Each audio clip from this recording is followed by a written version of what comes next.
علیکم عزیز طلباء و طلبات، کیسے ہیں آپ سب؟ امید کرتی ہوں آپ سب خیر و عافیت کے ساتھ ہوں گے۔ ہم کر رہے تھے ملی نغمہ، اس کا آخری جو بند ہے اس کی تشریح کریں گے ہم آج۔ تو چلیں شروع کرتے ہیں۔ دیکھنا گوانا مت دولت یقین لوگو، یہ وطن امانت ہے اور تم امین لوگو۔ میرے کارواں ہم تھے، روح کارواں تم ہو، ہم تو صرف عنوان تھے، اصل داستان تم ہو۔ اس وطن کے پرچم کو سر بلند ہی رکھنا، نفرتوں کے دروازے خود پہ بند ہی رکھنا۔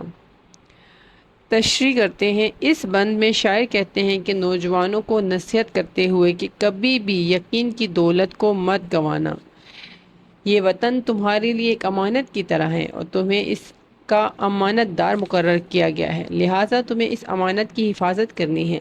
جس طرح ہم کسی امانت کی حفاظت کرتے ہیں، اس کا خیال رکھتے ہیں، ویسے ہی ہمیں اس وطن کی حفاظت کرنی ہے۔ حوالہ جات میں شعر میں نے شامل کیا: ملے گی شان ہمیں اتحاد کے نعرے سے، بلندی پائیں گے ہم وطن کی خدمت سے۔ شاعر یہاں نوجوانوں کو مخاطب کرتے ہوئے کہتے ہیں کہ ہم محب وطن کے قافلے کے سردار تھے اور تم اس قافلے کی روح ہو۔ وطن کی حفاظت کرنے والوں کا قافلہ بہت بڑا ہے اور یہ وطن تمہاری محبت کی وجہ سے ہی قائم اور دائم ہے۔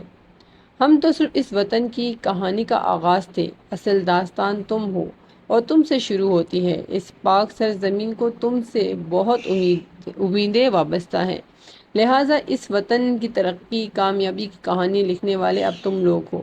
تم نفرتوں کو اپنے قریب مت آنے دینا اور اہل وطن کے ساتھ پیار و محبت سے پیش آنا۔ یہ وطن تمہاری بدولت قائم ہے، تم اس کے پرچم کو کبھی نیچا نہ ہونے دینا اور وطن کی حفاظت کی خاطر اپنی جان تک کی قربانی سے دریغ نہ کرنا، کیونکہ یہ وطن تمہارا اور خوبصورت چمن ہے، اس کی حفاظت کرنا تمہارا فرض ہے۔ اب حوالہ جات میں یہاں میں نے ایک اور شعر شامل کیا ہے: مٹی کی ہے پہچان، وطن اس کا سہارا ہے، ہم سب کو عزیز اپنی دھرتی کا نظارہ ہے۔ تو عزیز طلبہ، امید کرتی ہوں کہ آپ کو ملی نغمے کے تمام اشعار کی تشریح اچھی طرح سمجھ آ گئی ہوں گی۔ نیکسٹ ویڈیو تک کے لیے اپنا خیال رکھیے۔ اللہ حافظ۔